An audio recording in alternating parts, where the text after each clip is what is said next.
Mwanchumo rigereria Bwensoko TV ni mambiendengi ya seri tukerigaria gatano mutienyo gatano na gatatu umwaka bw'echile fubere 25 na rimo nukugena kwane kwa bokire bya gwachakire bya aseri tukerigaria Jumatano kurando sia sore emambia ya bono asekereke mokeriogo korango kwarigania asomurubire gabwetero bini go chakire bono wikachinsa isano ne mochia bono mubaso asugo kwanera kumurekera yagendere tokorekana emambia ya bono ime na iskoyense ya Kenya na bwiga ya etire na bwiga ya rachikubwati atusanga sobwamo wetera senchira yo mutandao wekerero asensemo ya ya YouTube Ensoko TV na mbema wasiliano nero yogo chiago tumeka nigere notisano na ibere isano na isatu isano ne momara gatano mwere ubeka isatu na monekera tochikosoa asenkwana yaito emambia ya bono igoto sangaso bwamo gochakera bono wiko mwerio Eliane Ishmael Mogere.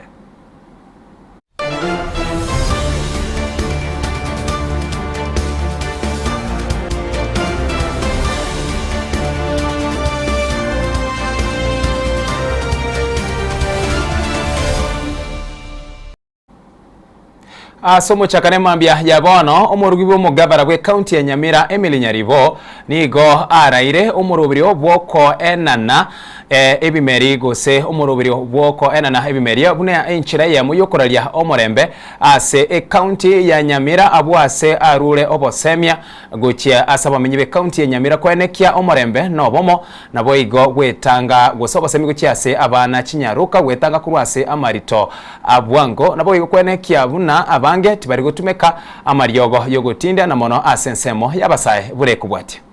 Sisi jukumu yetu ni kujaribu vile tuwezavyo kuhakikisha ya kwamba watoto wetu wako salama.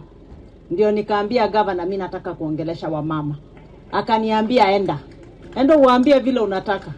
Akanituma salamu ya gavana Amos Nyaribo. Nikaenda kwa ofisi ya DCC. Akaniambia hata national government pia inasema wamama wafanye kazi vizuri ya kulea watoto. Salamu ya national government. Mumeona askari hapa wanaweka amani, si ndio? Sasa jukumu yetu kama wamama ni kujaribu kuongelesha watoto wetu tangu wawe wadogo ya kwamba ni sawa kuishi vizuri na wenzetu. Hata tukiwa tumesozana tunaweza kuishi vizuri. Na saa zingine hiyo wakati ilitupita, vijana wamekuwa wakubwa. Sasa hii mumeona maandamano ikitokea, nani wanatoka mbele? Vijana wetu.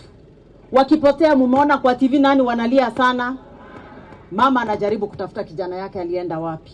Hiyo imekuwa kilio kila wakati. Lakini saa hizi tunataka tuwape ya kwamba Nyamira iwe liwalo. Iwe una support nani, sijui una support nani. Hakuna mama atakubali mtoto wake aende kupigana na mwingine. Si kila mtu ako na kura yake? Kijana yako si yako na kura yake? Akitaka mtu A achukue kura yake aweke, na wewe ukitaka B uweke, na kila mtu aishi kwa tusichomeane nyumba. Sisi wote ni watu. Si hapa iko Wakisii, iko Wajaluo, na mnajua tunaoana hivyo. Tunachota maji pamoja, sote tunaenda Nyambambo. Tunaenda Nyambambo kununua chakula.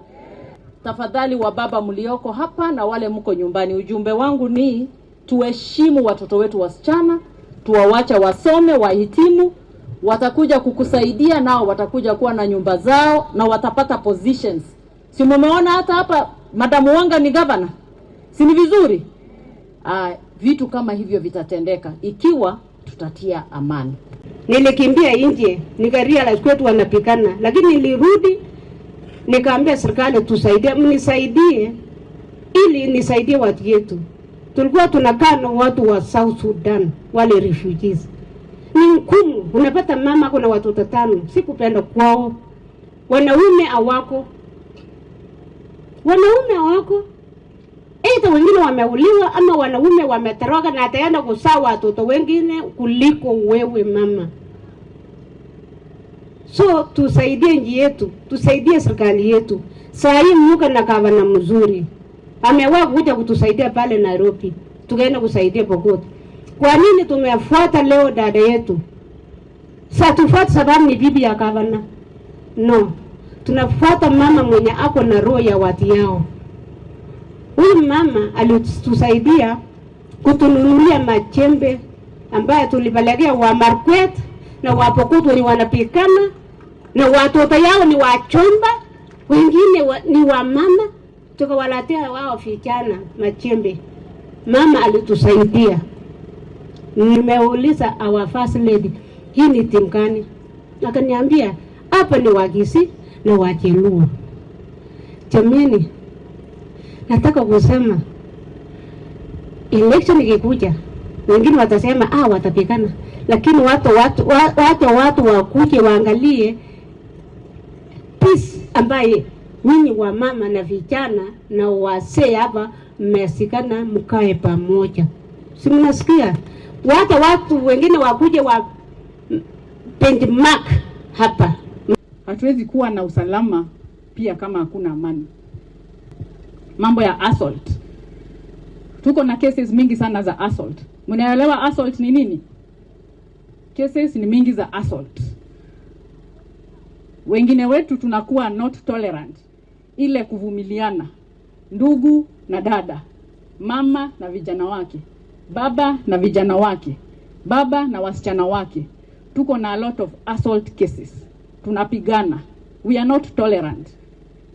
Sio mambo yote yanasuluhishwa na vita. Wakati mwingine tunaketi, tunaelewana. Na wakati mwingine hiyo assault inaenda pia inakuwa ni maafa. The turns inakuwa ni criminal. Kwa hivyo ningewaomba tukue tolerant. Mambo ya assault tumalize. Akina mama, nataka kuaddress sasa. Teenage pregnancies. Teenage pregnancies tunaelewa ni vitu gani? Watoto wetu hata miaka 9, miaka 10, miaka 11. Mtoto anapata mtoto. Mtoto anazaa mtoto. Na maisha ya huyo mtoto inaharibika hapo. Na mara nyingi hizo kesi mnafunikia. Akina mama unafunika. Na unasema huyu ni my son in law.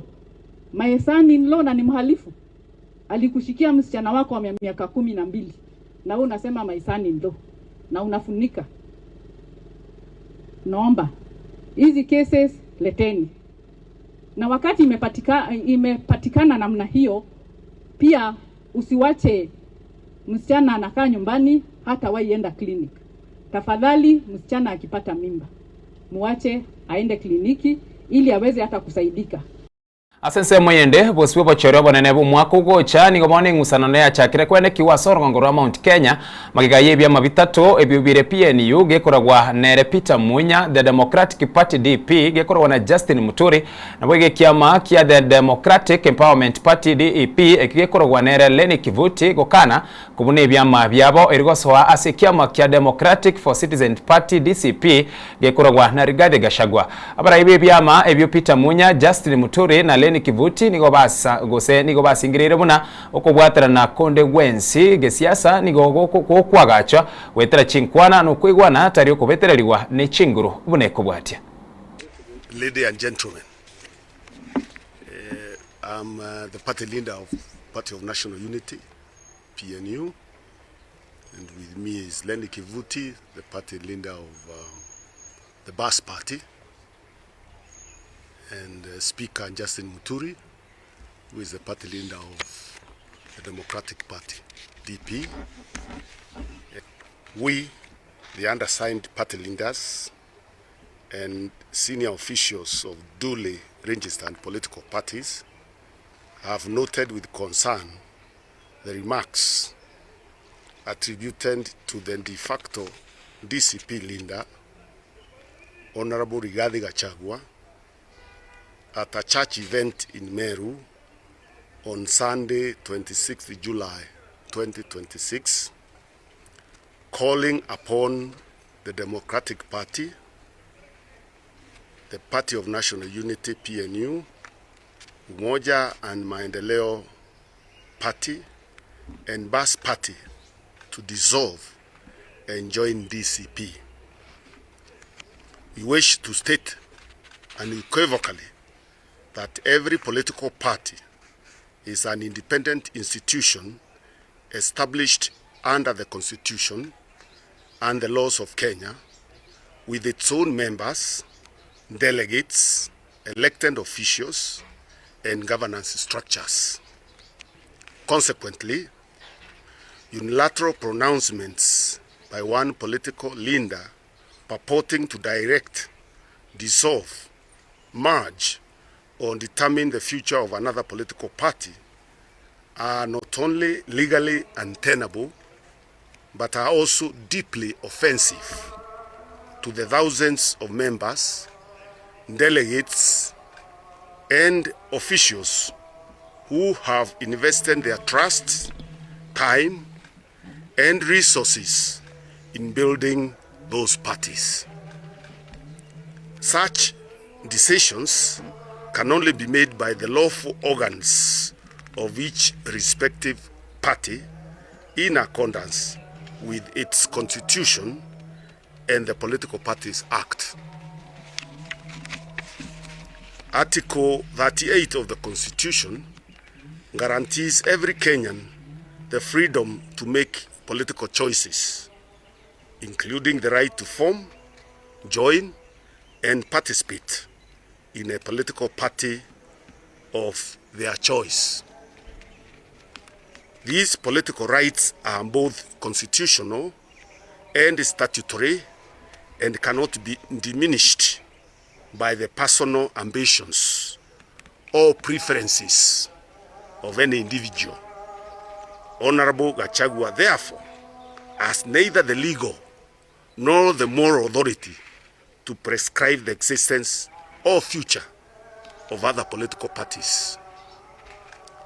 While we remain firmly committed to the broader objective of providing Kenya with alternative leadership and ending the failures of the Ruto administration, such unity must be anchored on mutual respect, consultation, and voluntary cooperation, not coercion, political ultimatums, or demands for surrender.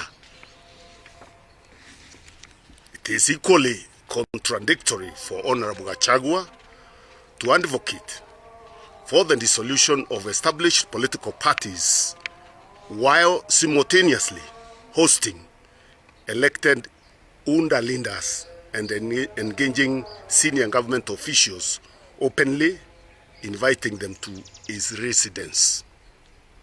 If he genuinely believes in political realignment based on principle and the sovereign will of the people, then he should encourage those elected on UNDA tickets to resign and seek fresh mandates through by-elections. Democracy is strengthened by the ballot, not by negotiated defections, photo hoops, or selective political convenience. The standard must be applied consistently to all. We also reject any impression that Honorable Gachagua has been appointed or mandated to speak on behalf of all the people or political parties associated with the Mount Kenya region. No such meeting has ever been convened, nor has any consensus been reached conferring such authority upon him. Indeed, even Presidents Jomo Kenyatta, Mwai Kibaki, and Uhuru Kenyatta never sought to compel other parties to dissolve or proclaimed themselves the exclusive political leaders of the region. Leadership is earned through service, humility, and consensus, not through declarations of supremacy over independent political formations. We have deliberately exercised the restraint of our members and supporters, despite repeated subtle attacks directed at our parties and their leadership, because we believe that the interests of our people are best served through unity rather than unnecessary confrontation. However, restraint should not be mistaken for acquiescence. We call upon Honorable Gachagua to desist from divisive pronouncements and instead embrace structured dialogue, consultation, and respectful engagement among all like-minded political parties. Durable political partnerships are built on equality, trust, and respect for institutional autonomy.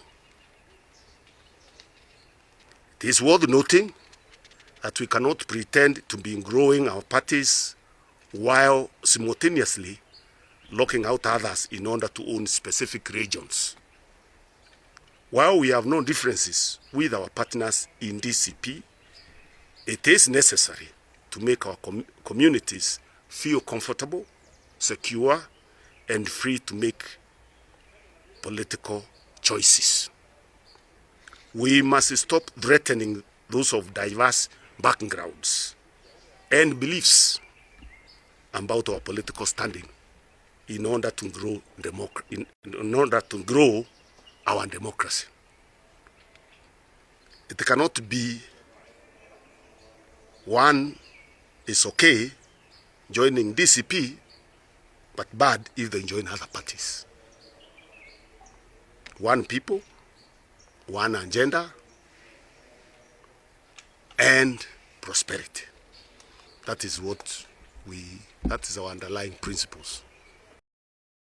Abagaka kurwe binyoro ime yense kurwa chikaunti yansi ya merongene na isano na ibire nigo bariganitwe n'umurayibwensa se nyombene na yoburayibwensa Nairobi abwa sebono bagokere mirubiro a serikali ebwate kuchiase bare na kubabwatania se obokorari ao abangi babo asenkwana yabo nigo bagokere okwenyoro kwabo buna bagaka bebinyoro asebatebire kurense ya Kenya yanyorete obosibore Ruto na rumurayibweka obere umurayimutanga nikubenyora asebaereire gochia ko endera kubwatana na serikali eriyo konyora oseri kurwa obokoreri ya sebono guchakira umutienyo yiga barachiwe chaka konyora engeria yabo. Tuna furaha kuu kama wazee wako wa kijiji wanaofanya kazi mashinani kwa kututambua siku ya leo rais wetu wa Jamhuri ya Kenya. It is now 63 years down the line. No president, the fourth, the fifth one is Daktari, who could remember that there are people on the ground. That is the village elders. To reach the State House is very wonderful. I'm surprised. God willing, if you can give us 2, 3, 4 hours, we go around, we see. We've never come here. We stand here as elders because we have been recognized in an institution that is related to you. This institution is the presidency. The presidency does not face anyone. It faces the whole republic. It is 360 degrees. 360 degrees you go around, you see the presidency. So, all along, the presidency has been put in such a way that it is placed at a corner that some of us, and unfortunately, my name is Wajiko. Some of us, the Wajikos of this country, have never known what exactly the presidency is about. Nitawaomba kwa heshima, sababu nyinyi ndio wazee, nyinyi ndio viongozi wetu pale mashinani. Nitawaomba msikubali wale wa kabila ambao wanataka kuturudisha nyuma kwa siasa za ukabila na migawanyiko, waharibu nchi yetu na siasa potovu. Nimesikia juzi mwingine akisema ati wenye watachagua William Ruto huko Kieni ati watatafutwa mpaka chini ya vitanda. Tunataka tuwaambie huyo ni shetani wa ukabila ambayo ni lazima ashindwe. Ashindwe asishindwe? Ashindwe asishindwe? Na nimesikia wale viongozi wa kabila, wakati kiongozi anasema kitu, wewe kama unajiita kiongozi wake, wacha kumtetea sababu amechukuliwa hatua ya kisheria, sababu ya matamshi ambayo inaweza kuleta vurugu kwa nchi yetu. If you are a true leader, you should not be talking about the arrest of people who are perpetuating criminality and endangering the lives of other Kenyans. You should be condemning them. Shame on you if you cannot condemn them, that all you can do is try to seek cheap political capital. Hawa wazee haimaliziki hapa. Hawa wazee tukitaka ID, hata mimi, hata wewe ulipotaka kitambulisho chako rais wa Kenya, ulienda kwa mzee wa mtaa. Hata mimi nilienda kwa mzee wa mtaa nikapata kitambulisho yangu. Hawa wazee sio wazee wa kawaida bwana. Hawa wazee kama kuna mtu ni mgonjwa, wao ndo wanatafuta CHP, wanamwambia kwa lazima tuangalie maneno hapa na pale tuweze kuwasaidia. Mimi ni shahidi. Mimi ni shahidi. Mimi nimekuwa mbunge muhula miwili. Wakati mimi niko bunge nilikuwa pamoja na Kimani Ichung'wah. Mimi ni shahidi, na leo nataka kutoa ushahidi hapa katika State House ya kuwa wakati tulipojaribu na tukapitisha kama wabunge, tukasema motion ipitishwe, wazee wetu wa mitaa waweze kupatiwa fedha, waweze kuangaliwa mambo yao, tuliambiwa ya kuwa hakuna pesa. Ndio ile swali mkiulizwa msiwe na matatizo, kwani pesa yetu ilikuwa inatumika kufanya nini? Mbona huu Rais William Samoei Ruto ameweza kufanya na watu wazee wetu wa mitaa wanapatiwa hii pesa? Today is a historic day, that in the history of this country, for the first time, when you came to office, we had a series of engagements led by our cabinet secretary, and there have been previous conversations in parliament across our villages, first appreciating the role that our village elders have continued to play in building our society, in pushing the development of successive governments. And you did make a commitment that under your leadership, just like you take care of every sector of the economy, you've looked at those who are in the education sector, you've looked at those in the healthcare sector, you've looked after all our students, and finally, as part of the national government administration, you have decided to look after our village elders. Kuna wale wanatumia vijana wetu kwa uhuni, wanaita goons.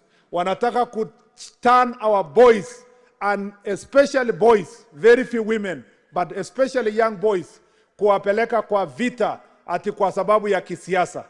Ninawaomba tushirikiane pamoja na idara ya polisi kuhakikisha kwamba ile intelligence report mmesema, pamoja pia na njia ya kuwaongelesha kuhakikisha kwamba watoto wetu hawataingia katika ile mambo ya goonism.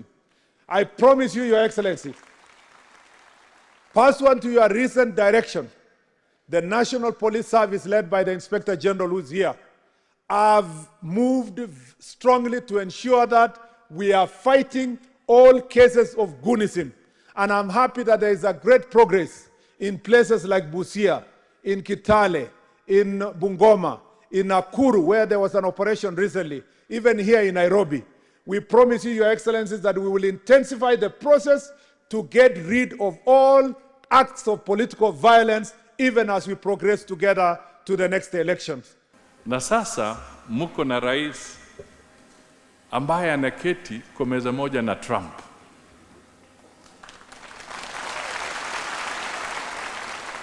Muko na rais ambaye anaketi kwa meza moja na Macron wa Ufaransa. Anazungumza mambo ya kitaifa. Anazungumza uchumi wa bara la Afrika, uchumi wa Kenya. Anawashawishi kule. Alafu mtu anataka atoke kwa kona, amrudishe nyuma. Tutakuwa tuko sawa kweli? Tutakuwa tuko sawa? Kwa hivyo jukumu letu hapa kupitia kwenu ni jukumu la kuhakikisha kwamba uthabiti wa taifa letu unalindwa. Na ndio kwa sababu sisi wote tunawasihi kwamba musilale, musikate tamaa, tuchunge, tuhakikishe Kenya inasimama, na kusimama ni vizuri tuhakikishe kwamba uchaguzi ujao tunahakikisha Mheshimiwa Rais anashinda kwa kishindi kikubwa. Tisha sera. We now have a policy of government kutambua village elder.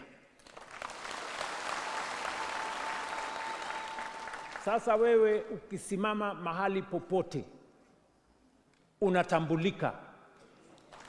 Wewe sio tena yule bwana Sheikh hapa alikuwa anasema watu wanamuuliza huyu ni nani. Wewe sasa usimame hapo useme mimi ni village elder. Nafanya kazi chini ya ofisi ya Rais wa Jamhuri ya Kenya.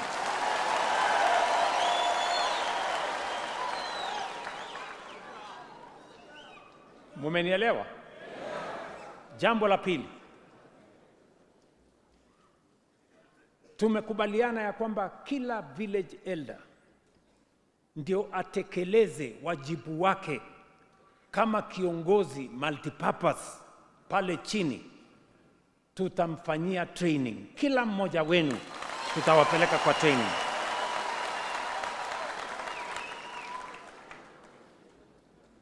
Jambo la tatu, tumekubaliana na nyinyi ya kwamba kuanzia leo village elder atalipwa marupurupu kila mwezi shilingi 3,000 kila mwezi, kila village elder. Jambo la 4, tumekubaliana ya kwamba kila village elder, na mimi nimewaitisha wale viongozi wengine wakoe hapa ndio wawasikize kwa makini. Kiongozi wa wengi katika bunge yuko hapa, bwana Mheshimiwa Kimani Ichung'wah. Wao ndio wanapitisha pesa nikipeleka mapendekezo kule bunge.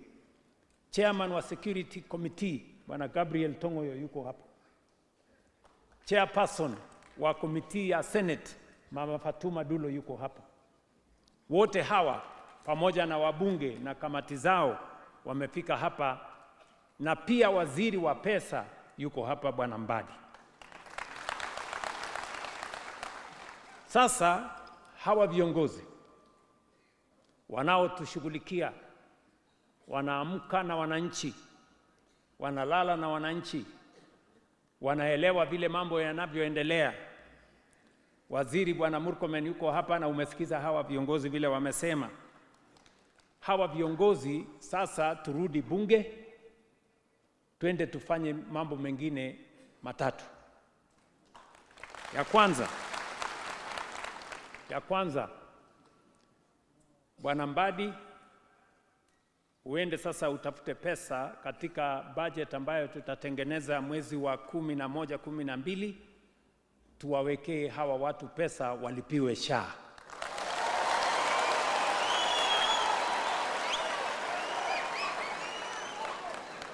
Kila village elder, yeye, mke wake ama bibi yake ama bwana yake na watoto wao wawekwe katika mpango ya SHA. Wawekwe katika mpango ya SHA. Ili tukimaliza hiyo budget, ili kuanzia tarehe 1 Januari hawa wote wawe ndani ya SHA na waendelee na maisha yao. Jambo la pili, wameniuliza ya kwamba hawa wazee hata ingawaje umri ni huo, lakini dijitali pia wanaelewa. Sasa pia muwaongezee pesa kidogo kwa budget, kila mmoja wao tumnunulie simu ile ya sawasawa.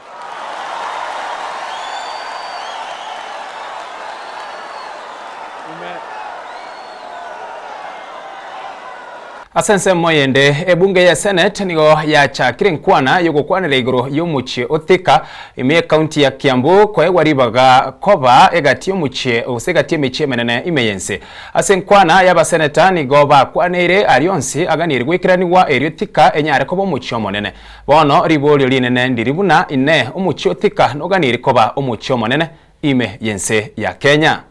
Now Kiambu County are proposing Thika. I think what Kiambu needs is not a city. What Kiambu needs is to come up with 2 counties.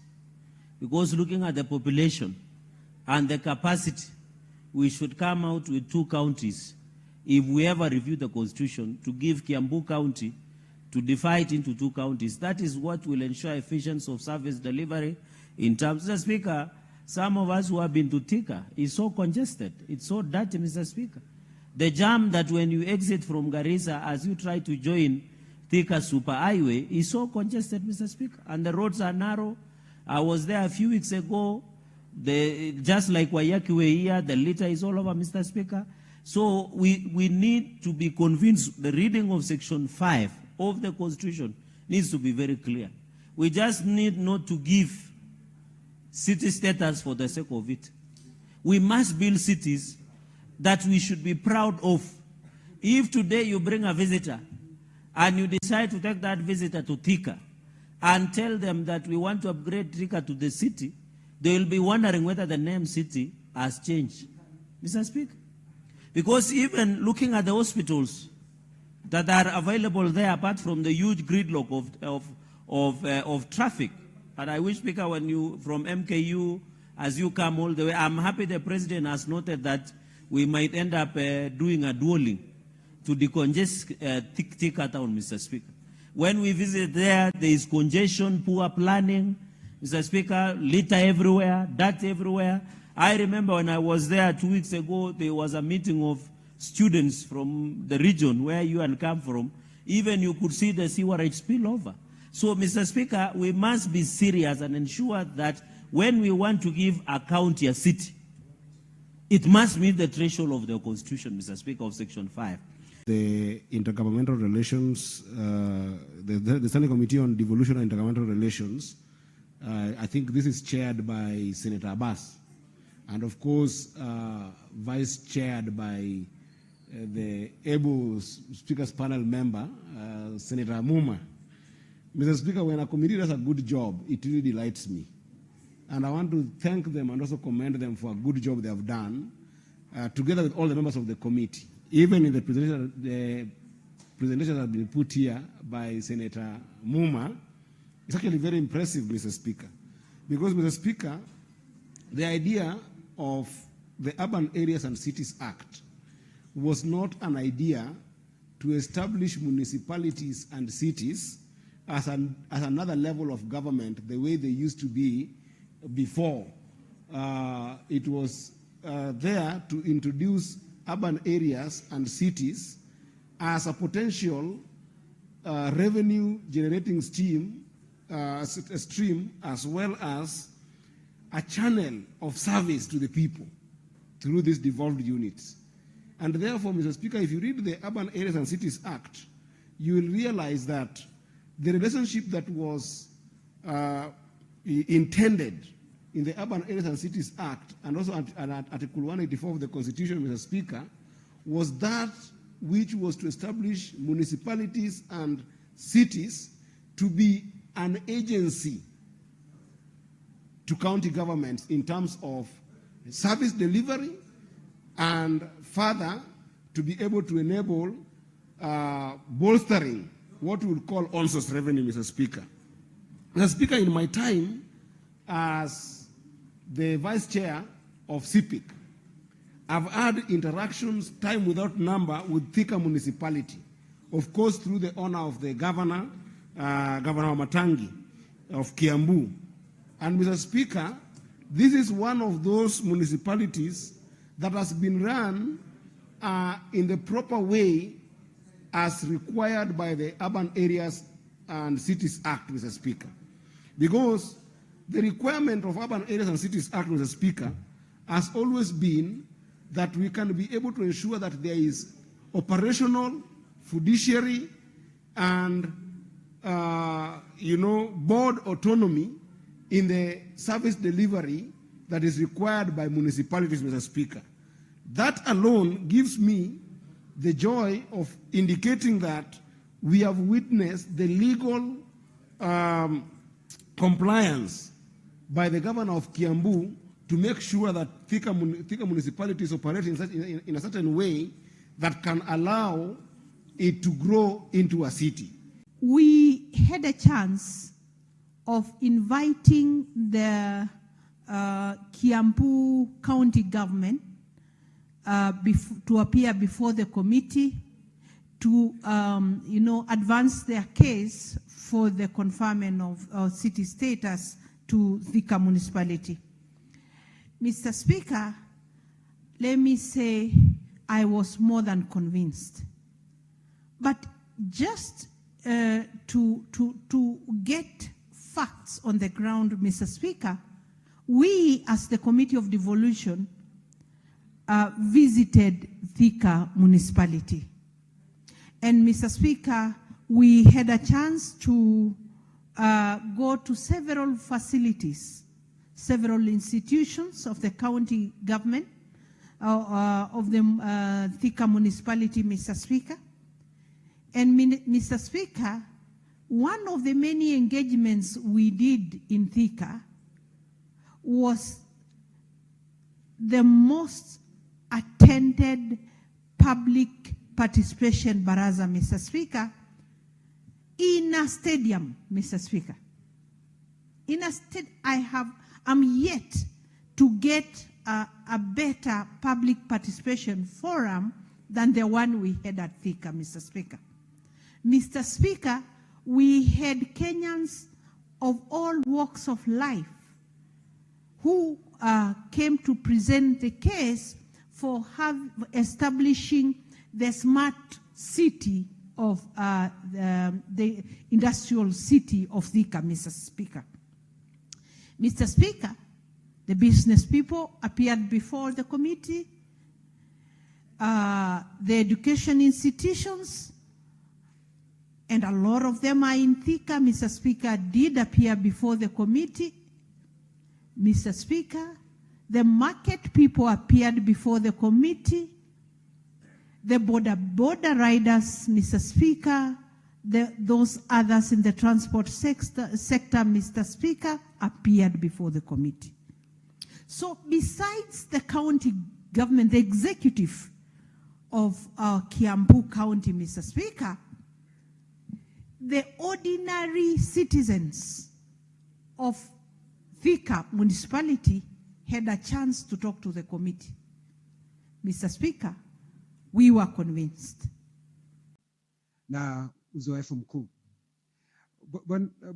Bwana Spika, hapa hakuna mambo mengi. Nimemsikiza Senator Cherargei akiongea kizungu kingi, lakini ukweli wa mambo ni ya kwamba ili manispaa iweze kupandishwa hadhi na kuwa jiji ni bayana yale mambo ambayo yanapaswa kufuata. Na kuuliza haya mambo kama yamefuatwa ni jambo rahisi kuuliza. Kwanza sheria inasema ya kwamba ni mpaka kuwe na watu katika manispaa ile, ni mpaka kuwe na watu 2.5 Swali ambalo unajiuliza kama jiji la Thika limekamilisha hiyo, na jawabu ni ndio. Kwa hivyo, kwa hayo wamepasi. Jambo lingine ambalo unapaswa kujiuliza ni ya kwamba ule mji wa Thika kifedha na mapato yake iko namna gani? Bwana Spika, inajulikana wazi ya kwamba Thika ni kitovu cha viwanda katika Jamhuri ya Kenya. Unaweza kuilinganisha na Birmingham, Bwana Spika. Kwa miaka 7 iliyopita Thika wamekusanya zaidi ya bilioni 6.4. Bwana Spika, hiyo ni kiwango cha kutosha kusema kwamba mapato yao yanaweza kuikimu hilo jiji. Bwana Spika, jambo ambalo ningetaka Senator Cherargei wa kutoka Nandi asikie ni ya kwamba jiji la Thika litakuwa la 6 tukikubali. Kwa sababu la kwanza ni Nairobi, pili Mombasa, Kisumu, Nakuru na Eldoret. Ya mwisho ni Eldoret. Na hii nikilinganisha naona ya kwamba Thika ikifanywa iwe mji mkuu, ndio wakati huo tunapata Rigathi Gachagua atakuwa rais wa 6. Ina mambo mingi inamaanisha. When I was growing, Thika was still there. And Thika had so many factories. And I would say that Thika is actually overdue for becoming a city. They meet all the criteria that a city demands. They have more than the 300,000 people. They have more than that, and that is what one of the criteria that is checked. Because sometimes back I tried to apply for Machakos to become a city, and I found that we had not met the criteria of having more than 300,000 people, and we are almost there now. But Thika is there, and I don't see why. Senator Cherargei is saying that Thika is not there yet. And you are also encouraging the people of Thika to refuse this, because you are telling them that their land will increase in prices, which will be very good for them, because they will be selling the land. They will not be buying, but they will be selling to you, Cherargei, and many others who would run to go and stay in Thika. And so that is something that Thika people should be encouraged to be very happy about Thika being a city. Cherargei, this senator, this this report is ready. This report is ready for Thika to become a city, because if you say that every detail has to be done, every detail, even the smallest, as you saying the pathways, those are the things that they'll be working on when they become a city, and they'll have the funds to be able to do all those things, because the hospitals are there. Actually, you'll be surprised. Many people leave other neighboring counties and go to hospital in Thika. Why? Because their hospitals are good. And I'm telling you with a lot of knowledge for this. You'll find people even coming from Kajiado, from Machakos, from Embu, from all over Tharaka Nithi, to go to hospital to Thika, because Thika, the governor is working really hard. Biemano mwanchumo rigereria ase okubwatia Nsoko TV na boigo murubiri uyega bwetero bine mambia ya bono chidekaniye chuka chia tigere chirage chinsa isano chia bono mambia saboro nigoto kuraswa aso mutimo komoke na nyuma yo kuraswa mutimo ko ntoswe asense moyende ya kabire asenkwane ete mambia bono turachiko sanga amono mogeni krime ye studio omurai wabasai ase kiama kirigia PLP gekoragwa amo na mada karwe mambia bono astra chukwanera ayabwatikaine obokoreli na magendero ime yense tuskare tibiago emambia yabona singinchu nkorana tosoe ase enkwane yaito emambia yabono gendera kwarigania amaburi yago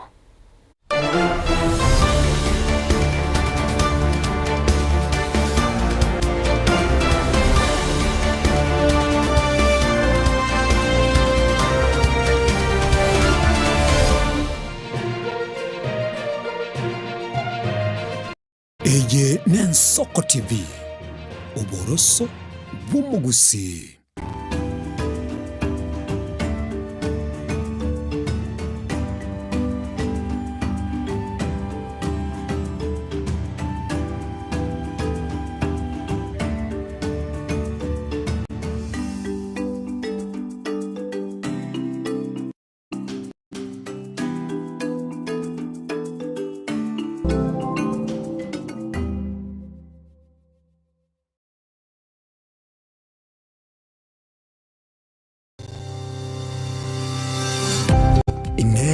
nuganite betri uratumia segari yao ebetri uguchachirimo ugakweba ebetri ulegene chinga kichonsi ebenga kieliberera gusenga kiyobokendu tawe chanika Autobat Kenya Limited no tuligigiga asinginchao nigo tokorosia na koni chibetri uratumia chinga kichonsi chibetri uratumie asegari enke ebasi no nyaneli kurukuru.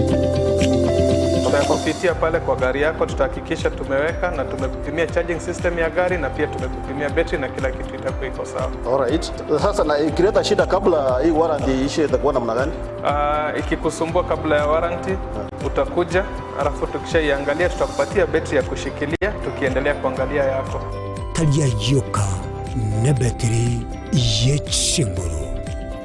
Battery ya Autobat ni battery ambayo ni spill proof. Kumaanisha hiyo battery haimwagi acid ile ambayo iko ndani. Hiyo battery imetengenezwa na calcium. Kama vile tunajua calcium hainanga water loss. Kumaanisha sasa hiyo battery hakuna wakati ambayo inakauka hiyo acid.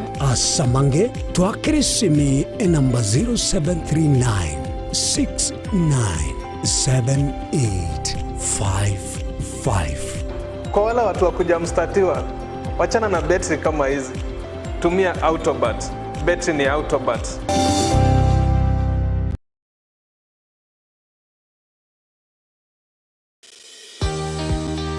Obutindiro bosombasi amate ninki kere tokore asamari etangoro ko munyagitari bosire koru Betami Rehabilitation Center. Betami Rehabilitation Center togotoka asegusi ensemo ya Gesonso na Nairobi ga ogoche ensemo ya Ungatarunga Xerian Road. Ime ya Betami nigo togo konya abantu bari amaruna amariogo yogotindi asariri obongo bwabo. Etogo konya abantu buna umwanafunzi orenge kwende university ongere gutumia maruna mariogo yogotindi amosariri wono yaikireke wango guikaru aligo kwanya oroyo onde orenge kwende kanisa otigire onge yakonywa mariogo yogotindi na amaru abasari erio twabaretaga Betami twabarwali erinde obugima bwabo bwirane gochaso obugima obi Christmas namba 0706380913 Betami Rehabilitation Center lichi buryo gukora kingatare icyo butindu.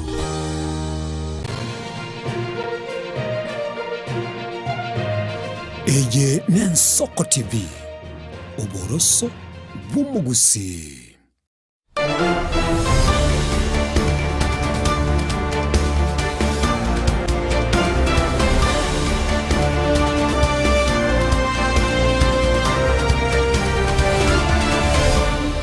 Karibu naendo mwanchi omorigereria mambia ya bono asense muyende ya kabere asenkwani ete mambia ya bono abwasto gochia gosanga no murai wa basa gose murai wa basa yasekia makerigia PLP kiama gekoragwa amo na madha karwe mambia ya bono ntochikoligereria na emiroberi kiama ikaraboni yanga yere na mono kurase obokoreri na bwiga magendraga ndrete kurase sense muye bunge ya Bomachoge Chache County ne ya Kisii chaka gutumari bolire age mambia ya bono gosoe bunatugendrete gusange namba mawasiliano nigere noti isano na ibere isano na isatu isano na isatu isano nemo isano nemo isano nemo isano nemo isano nemo isato gose enambe inkonya gwetere nsabo igona boko chaka kubika ujumbe yago igabwe mambia ya bono enga kinkwariga nyo mugeni te mambia bona serieta Nyaundi Levis enkwani ete mambia ya bono Nyaundi Levis no nyene kerikeri yogo kwani mo ligereria niko toko yechaka igoro ya lyagendrete kurase semu ya Bomachoge Chache nga imwekirie obokoreri nabo ige kiama ikiga ya PLP na madha karua what is going on iruchi na kire kiama ngendrete kwebanga kwanya Mount Kenya byama kwebanga bire ruchirero kiama ya Jubilee uyo kurukuna nera matiani ya Migori County chinsemo chia Kuria PLP nturabarora nga yinu bono mwikeirie amangana yekiama. Asante sana mogera suko ngaria na CTV ya Nsoko TV iyo abantu banjete sana. Kwanza sibali batamaete buya ntailiterane nguru kunyaundi Levis nguru ibunge ya Bomachoge Chache iyo teninire no mwana bomo pastor. Kukwana ile kiama yetu ya People's Liberation Party kekora una madha karua whatever twabulire mono nturabora.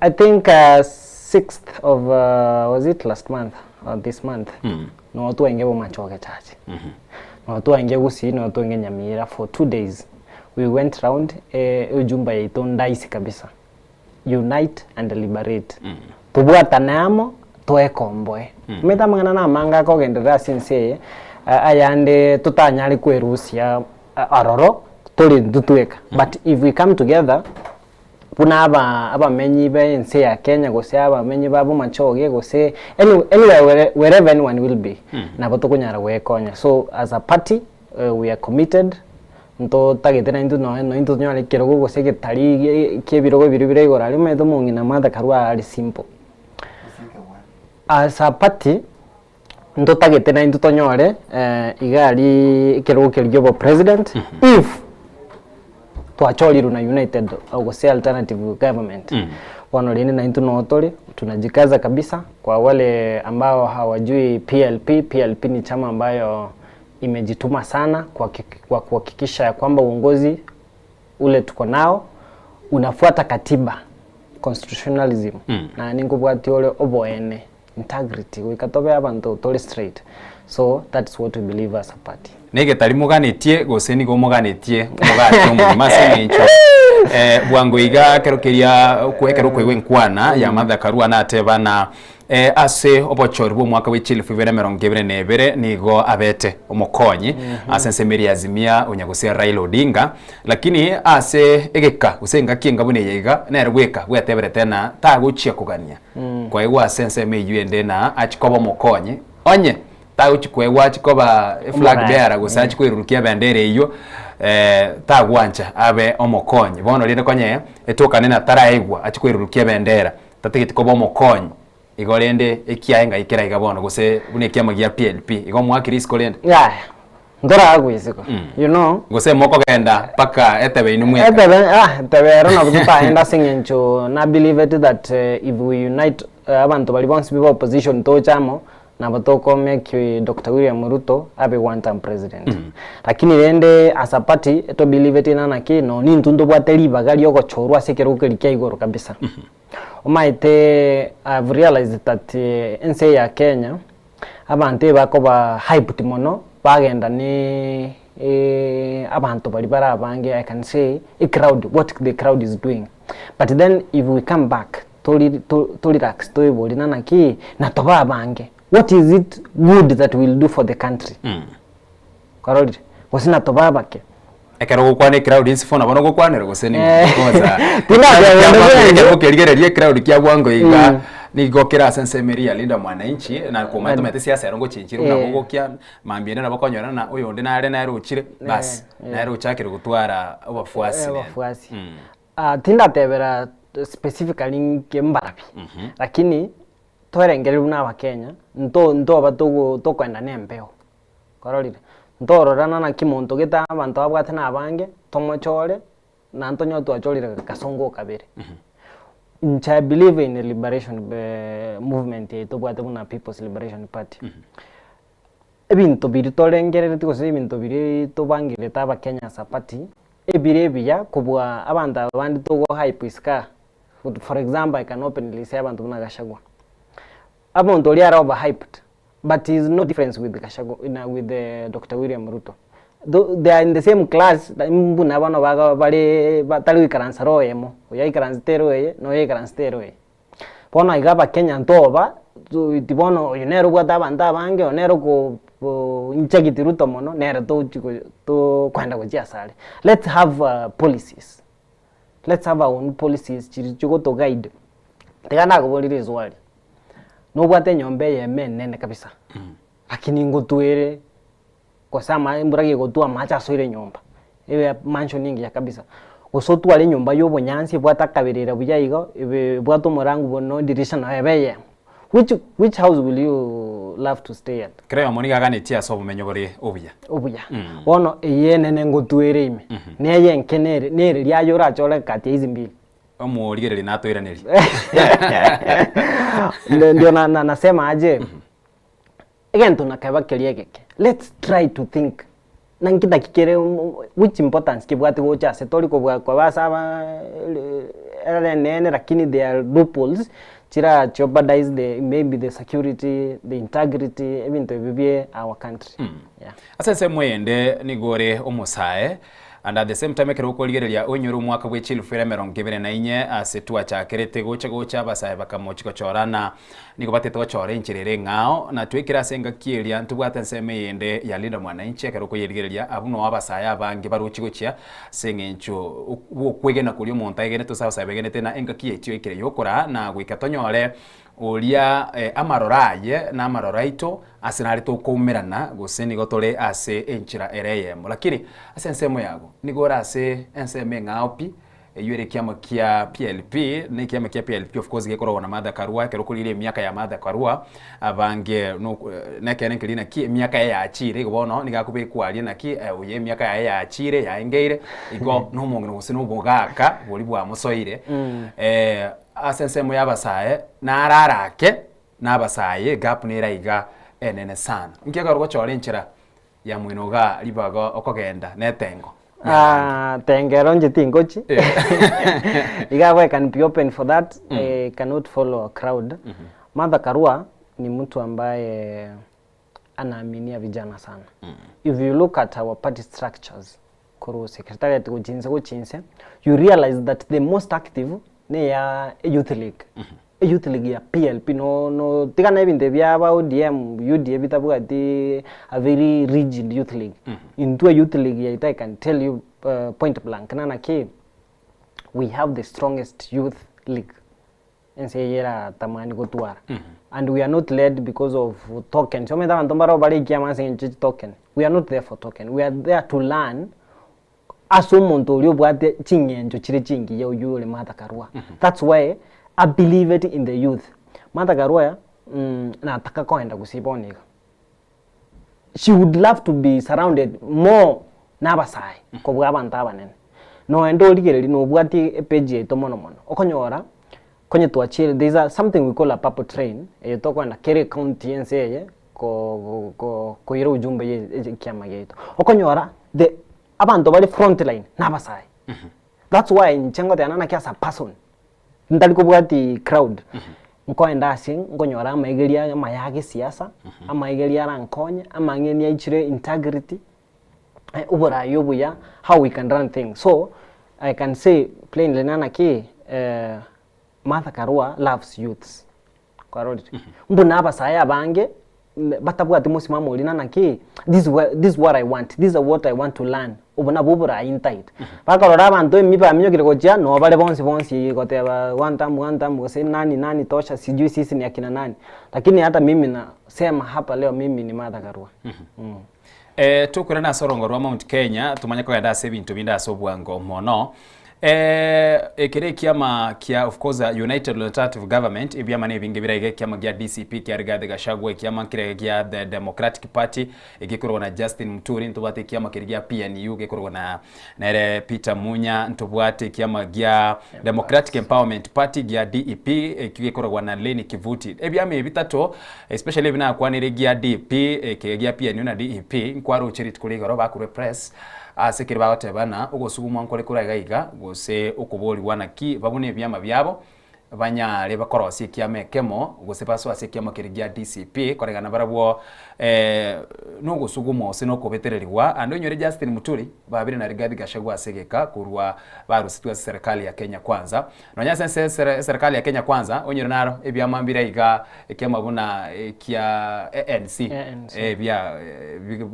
bigane rikumunwa Ford Kenya nkwa royo ndera na kana uyo kurukuna nero muno gerwe bungene na Moses Masika wetangule nere afute konyarekana engani yiga yokubuna ebyama eliona torosie kiame kemo kiriye chinguru so that ekaraturuchi asobo choro bonene bo mwaka bwechile fira 2025 na kabere na lyo kiame kiga ose chinguru cha chikobororo kurusia olia ole abisi ebine ebyama bitato PLP timaitena na inu mwaba eta project eline na inu mubune moche asekia magia DCP because Martha Karua neno akura sarongo rwa Mount Kenya. You know, nikianza na hiyo umesema tu saa hii there is a word that is called Martha Karua ni simba jike. Martha Karua sio mtu utakalisha chini omubange wona he asingencho tuteta koraiga naiga koraiga. No. Sio mtu ambaye utapeleka tu kando kando. Paka akaiwa Iron Lady. Exactly. Hiyo ndio nasema. So into na People's Liberation Party ntoko irubu na bakagere. That's why toko igumukasha ga kwanira Kende Jones yo ya Martha Karua. Yeah. Kwa rolire. That's why me personally personal opinion imbwate regarding and his party, the DCP party, those guys are like bullies. I can say that point blank gaiga. Tingange tikiama. Unajua we live in a democracy country. We believe in democracy. And if gotwara ebyami epinge, that is democracy. Let's have that. Kiro monta twali kiama kiaye, kiro monta twali stronghold yae, kiro monta yani we run that concurrently. Nto twarana na kibona ya singinjo kiama kiaye ngelibu yaigo njo kiama kiane. I am gotutera mangana ayo akwanire Rigathi Gachagua personally. Iyo ya kuvunja chama enge DCP tigana kagore. He was told in 2022 togenda serikali uthabwati kiama kia gukuru Mount Kenya tamnyogete gujio. It was very easy to remove him from there. Kwa rolire bono nere mbona kama yeye ashaenda huko akaland that konye kingo so agapira kiama na bongo tuomera inkiera taketaba babune byama byago basoere DCP para tuomera liende baro.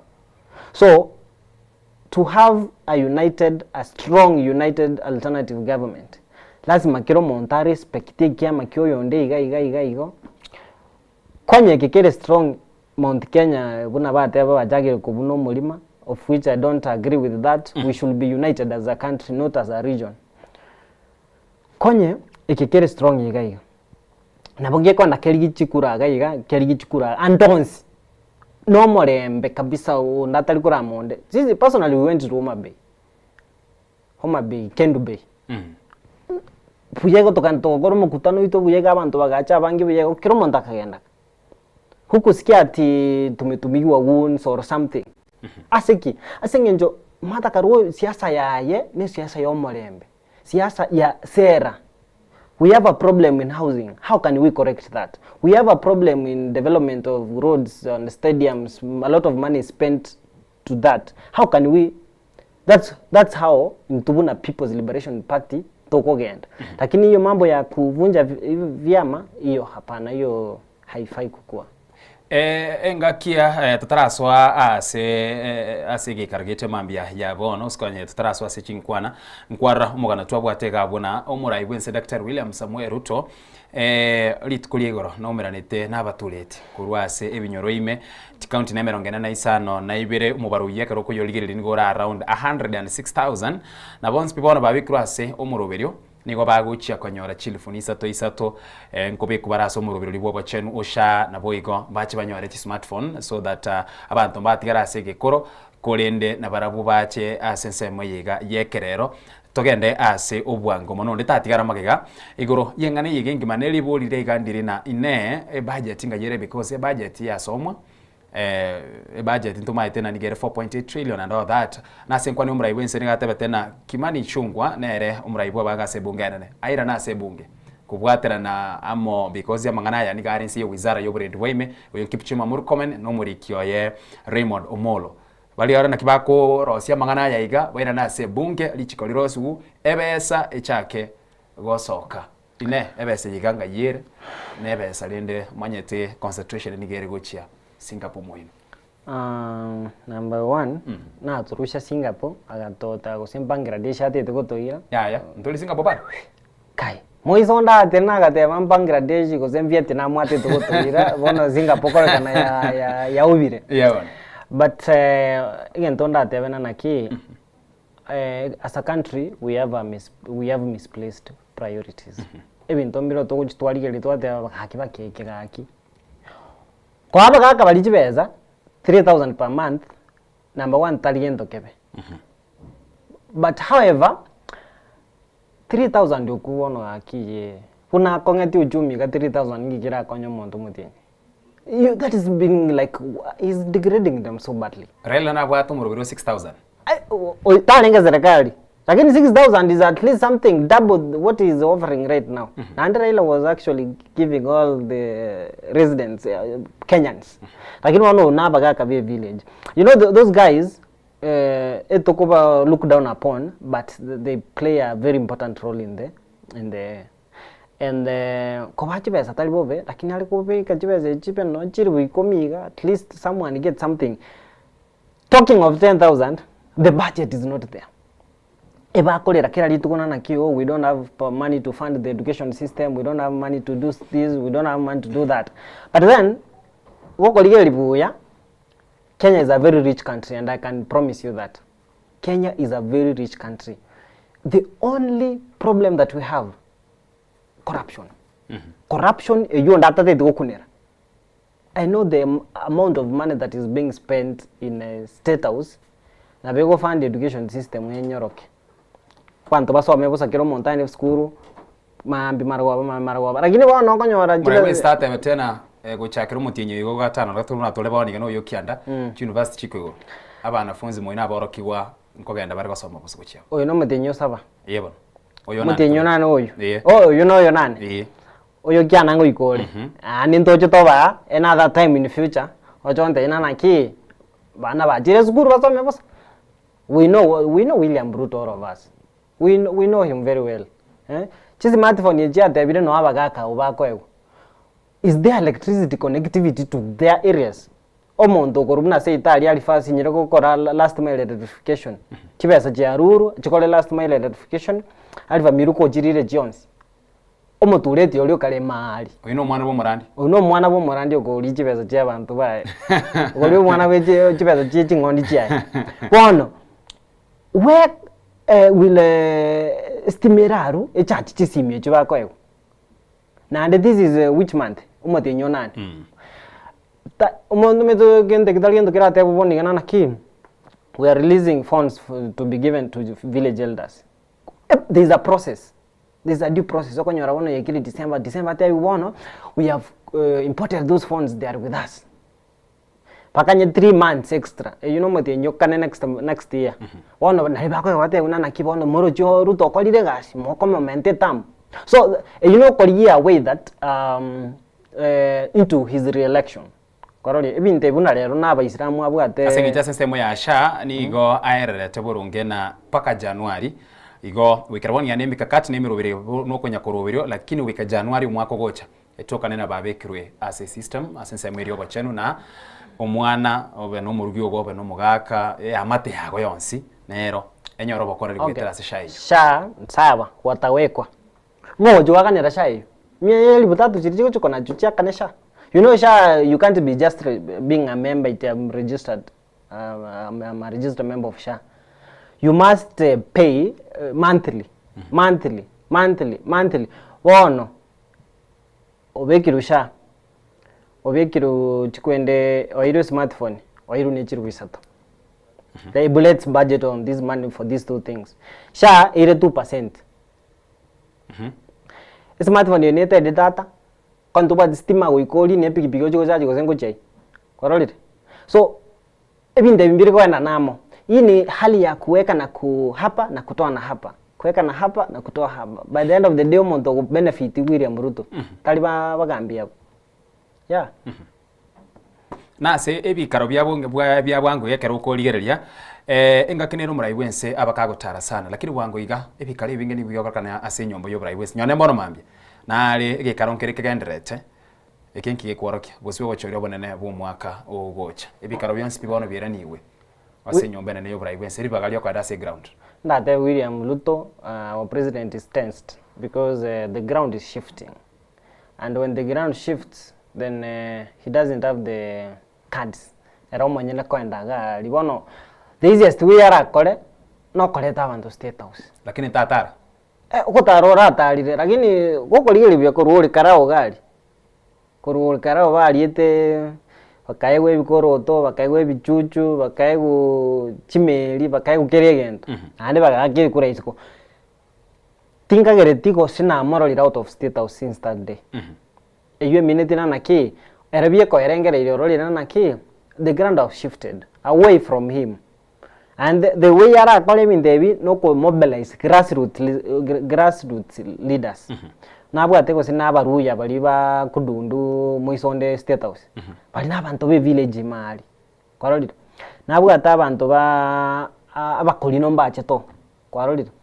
Aba chief. Yani wale watu wa huko ndani wa mashinani. Konye chikule chichi big towns igasa abantu bara mobilize bacha bange kama Nairobi blah blah blah blah igo ba it's not possible to get them because of the waves ama the lero ligaumira na sheikhs kwarolire sheikh abuna bantu Islamic leaders kwarolire now is focusing on the grassroots insali atobunire nsa magoronsa lakini he doesn't know. I have a good friend mwenye alinda State House the other day. He was ferried from Western Kenya. Abantu abakudundu aba barengo na kwekas litandiro bagoro kudimaite. Bakale to State House for free. Kero bale to State House bakabera State House kiro monta kai guchiru bucha ikomi. Bakaira nigo. Akora ke message. This word bale kwa ku cash. Okay. Cash.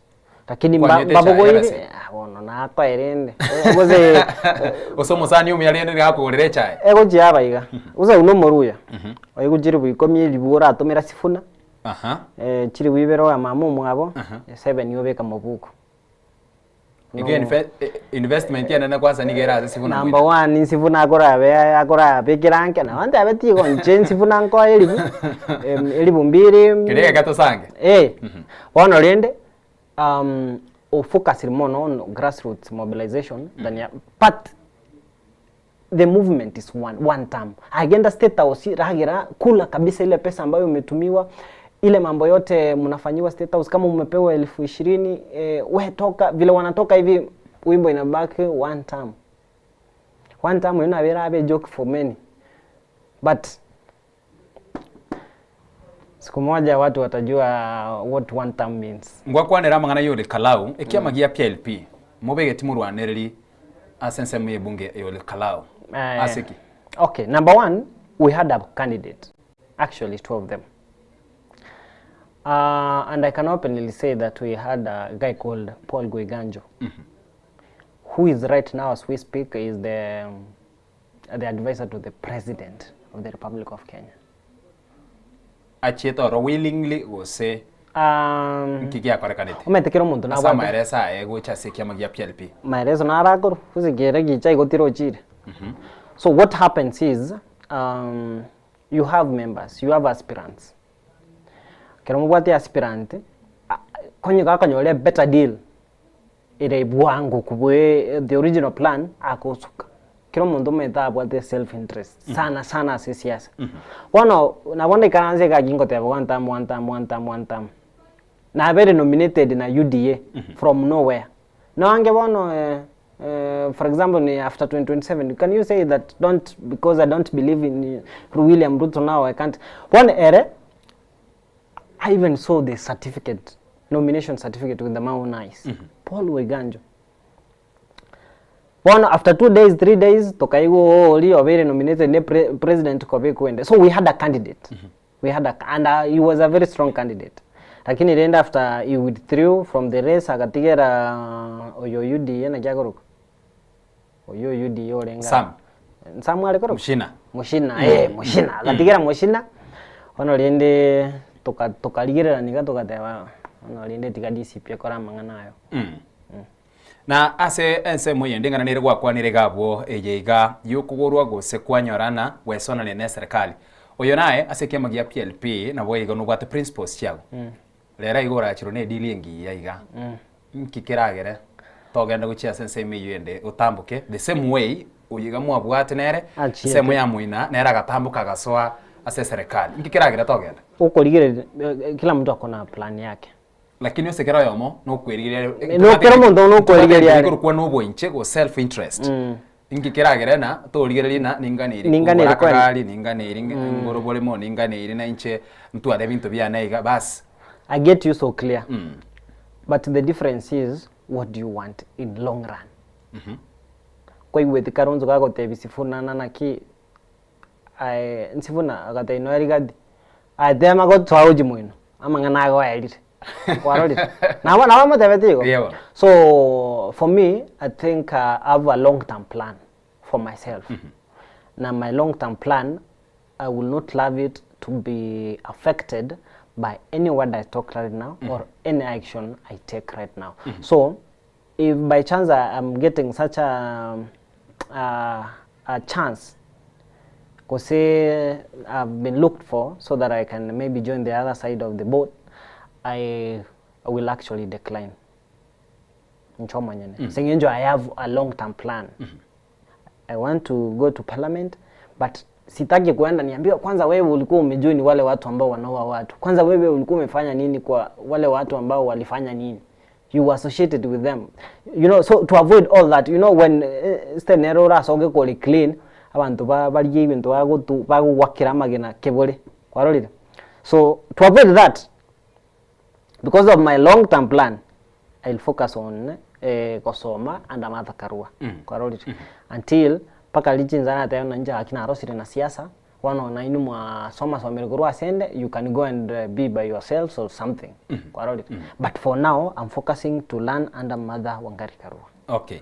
Tutaraenda ase ensemo ye bunge ya Bomachoge chache tuchakulire na naralyagendre tukuru ensemo iyo subrai na magenderero Azimio okorana ni tagete go change wege rebranding yako kana ya bwangu matianyore through in boy gonto bwatelinda mwananchi coalition party kwa rochegoro mbache to confirm when alia se OBC area yomuriki bwe byama magega yugo tumero mangana na wera nyarikane na tenyara kolikwa lakini confirmation ya tena na bono na bekulikiwa so that ya linda mwananchi coalition party yeteri woche usibia Azimio. Your take on that? My take on that is that if we are believing in one-time movement, if we are really believing in one-time, you know, coalition yecho, there is a way that bado moturwana noro, but right now I'm seeing three things together. This is a united opposition without DCP. Because DCP korwebwa olikarao kitiko bwateka. United opposition without DCP. DCP ikiwa one man army. And then we have the Linda Mwananchi. So if Linda Mwananchi can be coalition party ikiwa hivyo, alafu mnasema tuko na Azimio yenye iko na hizo chama vyama vivinde vya opposition na Beyonce kwa road, alafu na DCP katia pono, one of them or two of them must be merged at the end if we believe in one time. When you're kala ba misi na atindete sana, of course no alila mwananchi kina atindete sana ni kiama kia PM bono PM bono ikakinge manyire mono, we can't say inge manyire mono like kibia mibibinde lakini rende Azimio la umoja should be dissolved ekina kinda atebe. Okay, ose Kalonzo nero bwato brai bana na dwaro brai can be dissolved. Me take into kirkia belira mone gigobo abantu kwarorire badissolve Azimio barozie kiama kende kose bari brand baruzie mangana Azimio roro bla bla no chepne kiama getu kyali koro kunaki Kenya. After some time tokali brand tokateba PLP ge koroko chikara neji chilogo neji keregento neke kwarorire unaoga unarudi soko na Azimio pia ioge irudi soko ijijite hata jina yote ile ambayo itataka. Alafu Linda Mwananchi na gerakyo let them not fight too much. Yani but overall kiro muntu na tete yes, but they be like slower, okay, so that as much as they are good in mobilizing babe at back na ripara nyari ko igwana umete bago there are people in those parties babu ateki buru bago the Azimio nini kuja Linda Mwananchi kama mtaki mukwende kwa road moko firi ni firi akeiga mwa kiro muntu enda iga you can find now babroki no Azimio yu babo matiangi baruro aba babege tumuisonde babunekire basoire no Kenya kwanza. Okay. Ono tokonyo antubwa to position. Labda enyare kanena Martha Karua taraegwa airukia bendere hiyo. Your option B as a united alternative government. Ningolia uratebe na tukura tena you root for Kando na Martha Karua. I believe Matiang'i ndio tinga ambaye ataweza tengeneza hii country. As much as people will not agree with me, abandi na batanje tiyo abagusina baketoli nini. Umuntu bwati track record as opposition. Matiang'i. Oyu kiro muntu na maitenere. Lakini one of the fact that alidibint na Simba Arati yakonya kumurwani korunza that guy ulina bako irense yetu to the next level. Okay. Yeah. Taswa sensemo ye bunge ya Bomachoge Church. Igasi nagendere to sana. Narayaya agendere ta sensemo ya magendero tugochaka nase ensemo ye Chipara nindo chena kero muntu nagendere te gwetuma sana. Kurwase ensemo ya Bomachoge Church Chipara ngaitwe ikiria magendero Chipara. Rere Kimambi mwana bo pastor nange media station gete whatever about Chipara, and they talked about completing 80 kilometers imeye bunge ya Bomachoge that has 3 wards. 80 kilometers. Bomachoge chache ne constituency nda tali kuru left to right inko leli molioka within 2 hours. Ogo tara higa na akolire kuru muino baka muino. It's not a Deli constituency ne turatebe no njukana na iga talking about 80 kilometers, my friend. That means that you have covered all the roads in that constituency. And it's a very tarmacked. And you know tarmac whatever. He has done 80 kilometers. Rero vile nilikuwa nakuja hapa, I was listening to what he was saying. 80 kilometers. So I ask myself, 80 ejikosenga ichikale. And I want you to look at that screen. Really. That is one of the roads we have in Bomachoge Church. That is a junction between 4 roads. Kurumoina, Ekuru Nyamiobo school primary. Yagenda guchi Bencho. Yagenda guchi there's a road that Orochali Trimoge the Jumade. It's heading to Amasini. Neye yagenda guchi Riobonyo. Those are the kind of roads we have. And yet he's saying that we have 80 kilometers. Yeah, national government. Ne arole mete. Okay. Ne arole mete. Noje pale bune. Onyeta ibireti. Noje pale li korokoro moina ya na kuja. Yengonye bekandera mu fetesun. Kosingonye igorande. Entunda ya karenge bon. Ne ya kabere. To the second term. And that road eliye bwato bonyansi kujimade chombe chikolisi yali ekwenda bakase the chairman of the CDF. Buaeka. That road was like done like not more than 4 months ago. Na ande wani goroje amendi robo nyansi. So what kind of leadership do we have when we're talking about roads, and yet Chipara no chikonda se ikwende chi officials cha CDF nchiyo. E budget ye pare you? The budget it's done under is it Kiarama Kura? Kenya Rural Roads Authority. Nere kule machipali ichi. But ichinde nere kuchio tewana na let me do this. Kotevera generally the road network of Bomachoge Church ya improve. Iyo nampea credit. Mwana bo pastor sole, that is a credit to you. For 2017 kwa soete bunge at least waroli de chirami. Lakini ntura irana naki eramu yujukwa lego teberuete koru mulingamu gochi Kenyanya ekagende gachigotia nyako it was launched by His Excellency Uhuru Kenyatta. So toge lipara ya bande otebena naki ninje. We want to see your roads. Chiria yo koletana naki koru Nyamiobo. Kosikoro buna na yugwa lego te kiranze getuki kemtisi koru sameta so boka. So Boka, they have very poor road networks. No chirami. By now, the first layer is brushed off. The portals chachakiri gocho. So in the next 2, na vile watu wanafanya uvole chimesi ya oyigwe, matoka oyigwe, that road will be nkoruere yons pi esalike yons. If we don't be careful with those roads, chirichi nkaro siri nchiro araro siri nikokana, but the majority are not made. Aba MCA rende barabwo makoli aliaganira kumurwa na aba MCA inse yobraibwe county. Talking about the 3 wards in our constituency, tuchakire bo yani bo sengera bosoti the guy kurwa soete bunge nje nanya komarora but nanya komarora me have never seen my MCA ngayamenyete tinko manya go sempemo ago asinara go kupemo gosinga itinko manya ngai no amenyete lakini narorira gachiteka para kamo yakoiva asigite maigari.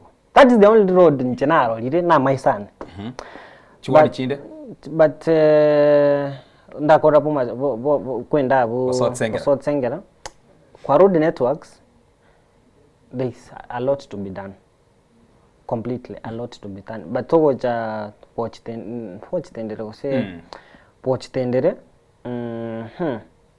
I've never encountered chiwe para chomu MCA mono lakini mo msinaro ku Paradiso he has done municipality alibo gembali orosa rosiri chikaburo bekiri buyaiga at least he is trying lakini goja comparing to my ekerogoso aguchie binyoroime goche binyoroime ogembo maigari tataka para karosiri gabuyaiga back roads chingia chitema temire korosigo erena como credit kia na ki has done something good.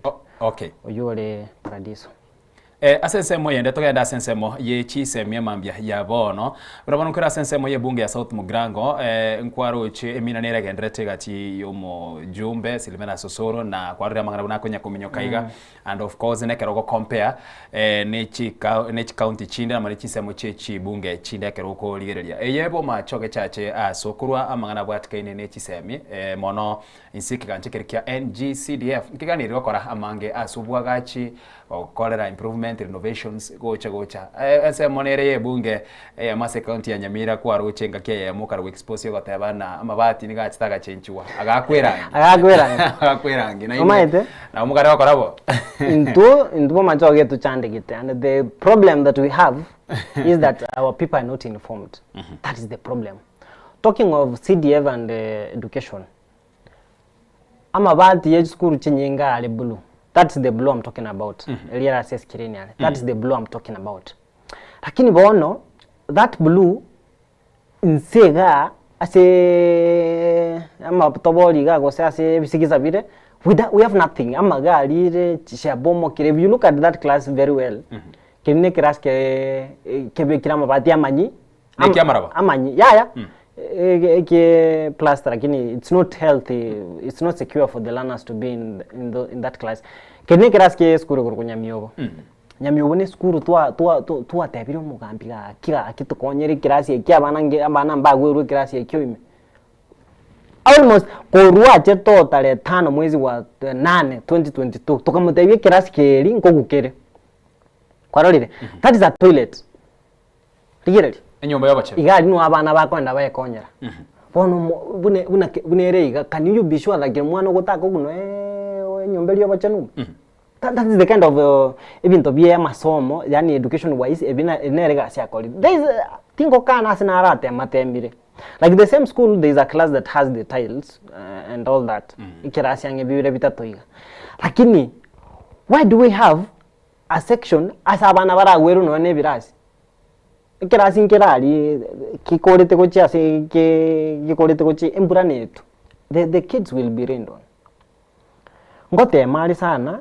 birasimbiro aro siri otema temire igana kurwase ensemo yabo iburekerokeria mabati ya yare kobekwa gose go change wekera meki go change wa public participation ya kakante na erino muibuli IRS atebena kini ya class ekiriba muke wekera kwanza mutrage change muke beka mabati na gentugete karage kolera ukarabati gana so that tobekera meki lakini insaiga mamido chinyole na kiagule totarage ndabu umwana ugara ndasome kirasi keri nte torigereria ali umurari kirasi keri no besho marago bangoira nalika aragwe skuru ina berego skuru ebiche ya kiregoro yesterday this is a photo of yesterday and we have complained about that a million times pono mwachino mpaka wabisiaye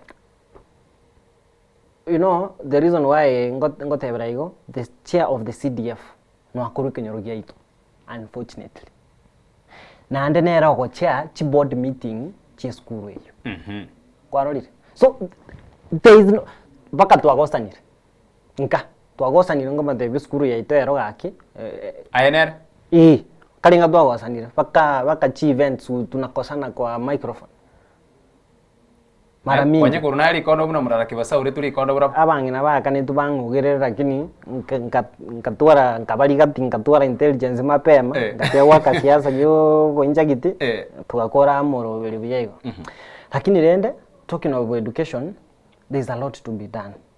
Honestly, there is a lot to be done. Public participation in janya kukoleka na Bomachoge chache. The only one pakanje na buleti abantu ba CDF.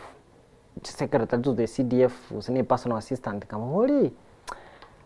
The public participation njiro jigo chakoro. Ngaiga bujigo chakoro Bomachoge ye intuto anyakora no yemo. Because we want to participate. We want to participate. Where is that place that you do those public participation so that even us can participate on those forums? Akangoro kijibicha. This is public participation. I also asked a question about youth empowerment. Oh, before we go there, school nere gurunya miyobe secondary. And I was here talking about it. We want to build a story building here. We want to do blah blah blah. We want to buy a bus for the same school. Koru 2022. Aje tororo once. Amatanga. Tanya korole kana 90. Tanya goja be kamanta abamotena naki. What can we do about this and this? Amatanga aje ta inge school yo mata bakateba. No cheketiga no mugocha wikaranza mbasere. School ya youth tuatema temire blah blah blah blah ntwanya konyora atebete if it improves unego kolibia passing ochere passing ntwanya karora school era ya kolibia yani it did not fail to perform. It did its part ega perform buya paka it's among the top schools that we have in Bomachoge right. Ngone ira gwikira boni gitaraikirani itaraikiranigo na inda na inche amwana bomo past 2027 gogocha koboli chikura. Mimi na wewe tutaulizana maswali getinya miyobo ototebye skuru eyu passing aikoirete ngaye gorofa kwa tebetere. Look at the classes we have. Amacha ndai kwa ni skuru ya lengon. What will happen? Chine lilia school Moisonde not even Moisonde. Yeah, it was a day before yesterday. It when those photos it's when those photos were taken. And I ensured that I have them so that think one abantu batebena naki unadanganya. Ayu angalia hapo.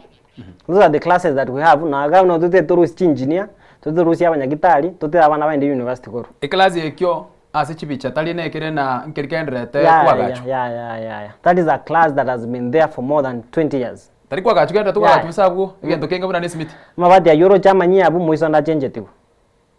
Igona mabati ya change. Mabati ya change insena bali igo for renovation ya so wing. Renovation aenda kuboli is that class renovated?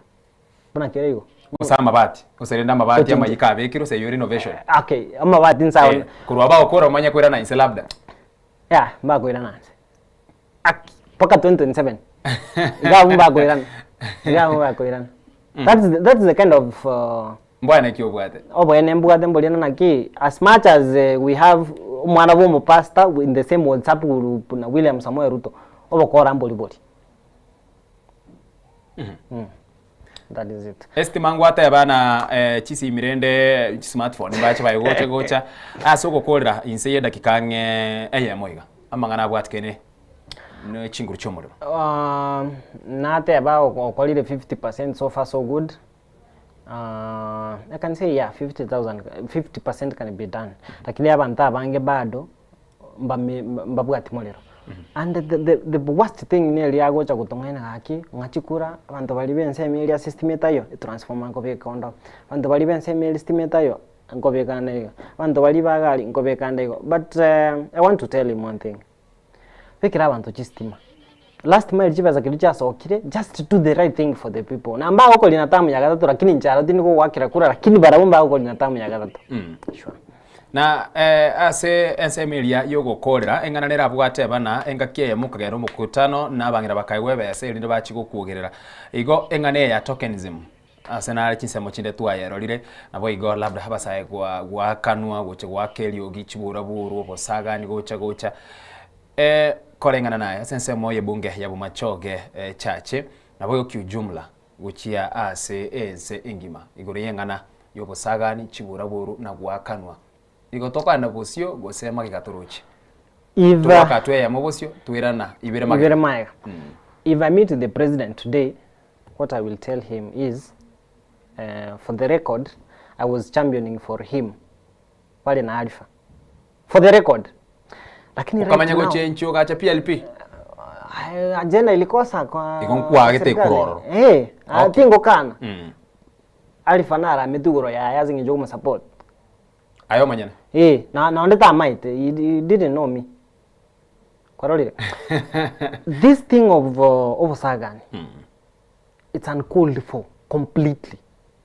Nje tingo taka twaka siasa eye tokuge leta abantu baugererana. But if you deserve kuogerero to some point, ponye bona wote to force ibintu binde bi happen yo unabeba watu wana hiyo hapana.